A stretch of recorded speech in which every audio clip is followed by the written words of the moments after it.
This isn't your grandma's cruise. Skydiving on Royal Caribbean, a submarine on Crystal Cruises. The industry is pulling out all the stops to get more young people on board, especially in Asia, the fastest growing cruise market in the world.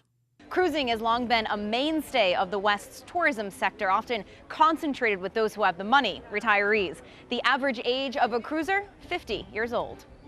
But here in Asia, the average cruiser is a decade younger, thanks to second-generational wealth and easy access to ports. I think it's really important to understand this evolving consumer, because the needs for the youngsters is going to be more around bars, gambling, shopping, things like that, while towards the above 50s, it could be more about spas. Finding something to do on board isn't hard. It's what's available off the ship that remains a challenge, especially in new and underdeveloped locations. India is a prime example. Its coastline stretches more than 7,500 kilometers, yet its cruise industry has largely missed the boat. Ports are old, immigration is slow, and off-board activities are poorly organized. Besides the facilities, you must have enough buses or coaches, we call it. You must have enough guides, whether it's English speaking, Japanese speaking, or Mandarin speaking. And then you must have enough places of interest to keep them occupied for the whole day. In Mumbai, the plan is to convert the waterfront into a family-friendly playground, including a promenade, floating restaurant, and Ferris wheel.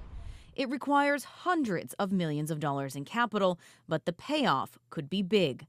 The World Trade Organization estimates that for every $15,000 India invests in the tourism sector, close to 90 jobs will be created. India obviously has a really rising population of the emerging affluent. India, with all their new governance and a new prime minister on board, looking to spend, go for luxury experiences.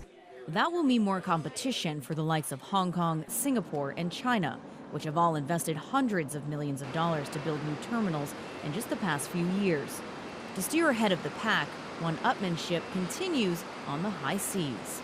There's an estimate of 1 billion millennials looking to travel in Asia, and what's great about this ship is the technology. So one of the things we have on the ship is Voom, which is the fastest internet at sea, which allows you to send your selfies home, stream live videos, and we knew that that was important for the millennial market. Because the thinking is, if you can catch them young, you can catch them for life. From the business desk, I'm Toni Waterman.